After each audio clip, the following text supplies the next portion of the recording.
Hey, what's up, Stringlings? Today we're going to be taking a look at another new pedal board from Vangoa. Let's check it out.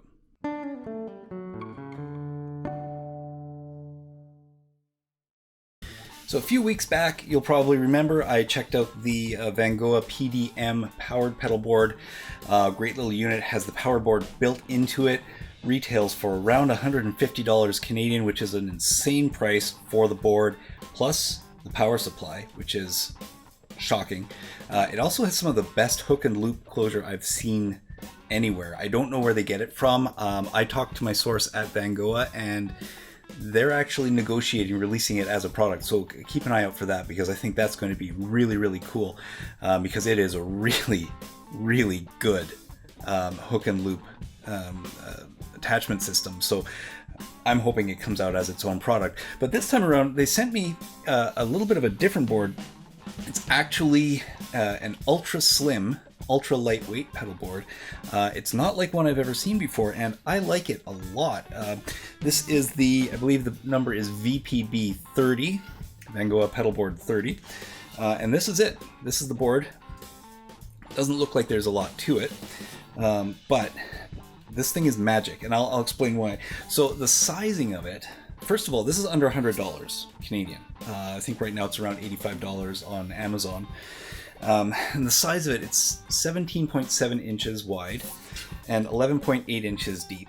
The one place where I kind of, I had to struggle with it a little bit is that the way the corners are mounted, the way the corners are held on with these clips, you do lose a tiny bit. And we're talking like maybe a quarter of an inch of space on the top and bottom rails. But other than that, that's not a huge deal. It's just something to to be aware of. If you go right to the corners, you will have to put your hook and loop attachment a little bit deeper on the pedal. Not a big deal. I'll show you how that works when we go down to the desktop. But look at how deep this thing is. Right? I mean, that is wafer thin. It is so thin. It doesn't sit flat all the time. It does have feet on it for sitting flat, and I'll tell you why that's important. I like it because on my studio desk, I can rig up my pedals on a flat board on my studio desk and have them, nicely arrayed here without having a lot of extra space taken up. But it does have extendable feet that do pop out from the bottom, right? Which gives you almost 2 inches of height, which is enough to get a small power supply in there, which is great. And they're rubberized. They're, it's nice and solid. It's a really surprisingly good pedal board for under $100. Now, it is solid metal. These bars are solid, like they're solid aluminum, and the construction here is riveted as opposed to welded. Welds can sometimes take up more room than rivets, and I think these are actually more like screws. Hi, Bailey. Bailey came to visit. But there's enough room in here for a power supply if you have it. If you have the legs extended. And we're going to take a look at what it looks like in terms of the spacing for pedals on it in short order. But just to give you an idea of what else you get in the package, of course, you get a carrying case. Not the highest quality compared to the PDM, which is more of a professional board type case. So it's a little bit thinner in size. That's okay. But it is a zippered case. Does have some storage inside. There's a mesh pocket.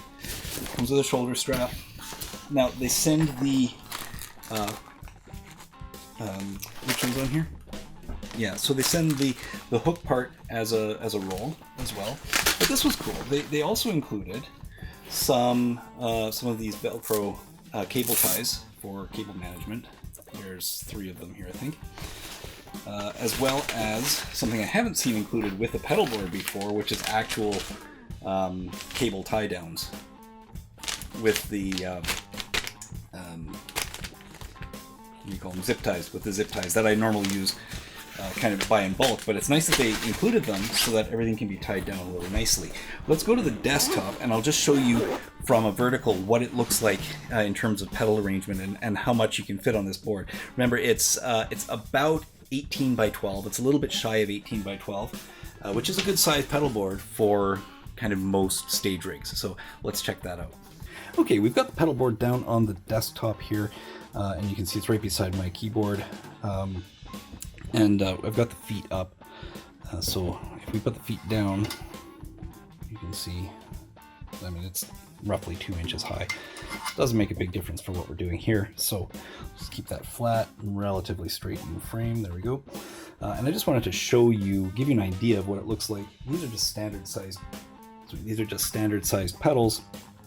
And as you can see, there is plenty of space for purchase. They've done what I wish more pedalboard manufacturers would do, which is make these rails close enough together that you can get a good grip on the top and bottom of the pedal, right? These pedals happen to be top jacks, which is my preference because you get more real estate out of it. But yeah, the beauty of this is there's lots and lots of space here, so you don't have to cover the entire bottom of the pedal with the hook and loop. You only need to cover a strip on the top and the bottom and stick it down in place, and this will hold very, very nicely, very, very well. And there's lots of room here.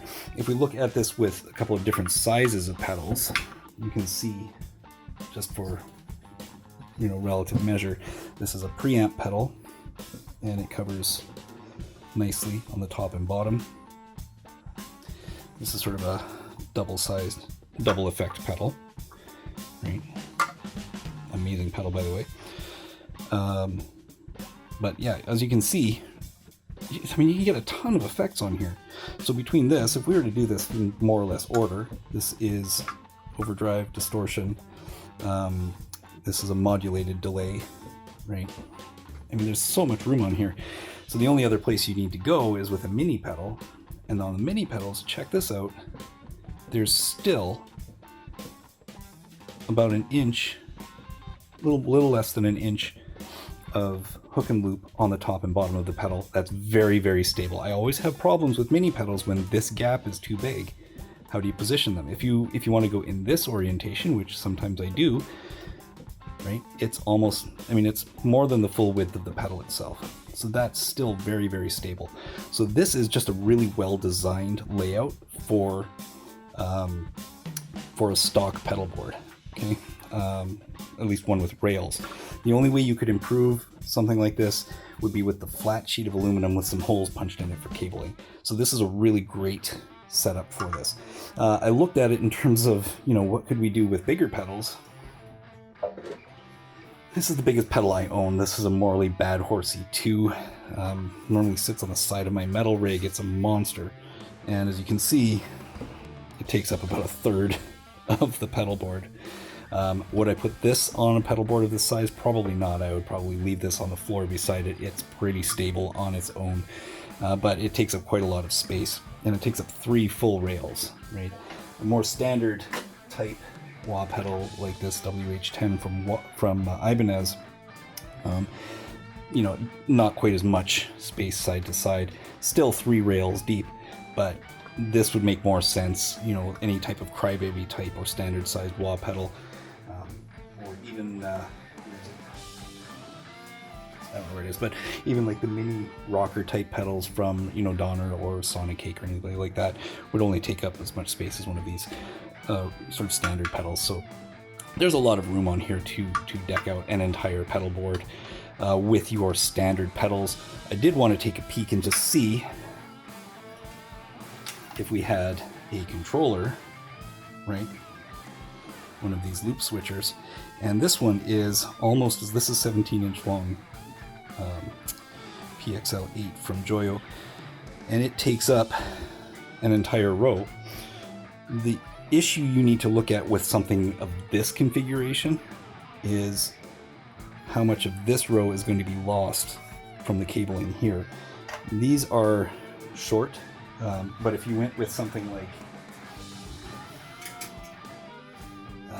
a pancake, you can get away with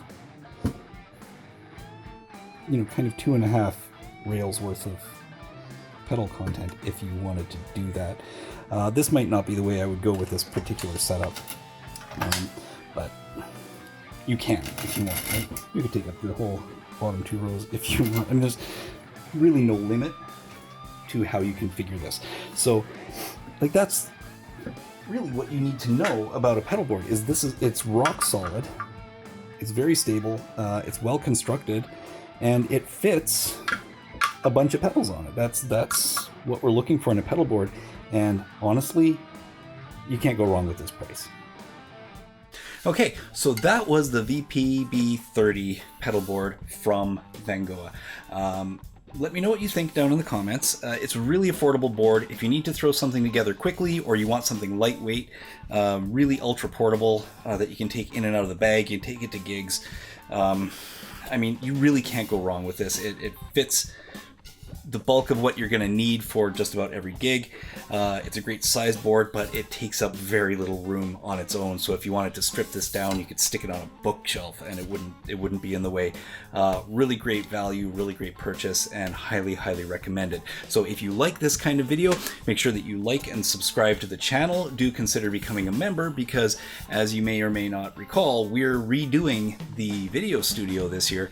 And we're going to need some behind the scenes footage on how we do that, where we get the supplies to do it, how we hang them up. You can't see right now, but I'm starting to put some acoustic treatment on the ceiling in this segment of the basement. It's only a little 6x6 corner of the basement, and my workshop and everything else is down here, so we're doing some rearranging down here. So keep an eye out for that.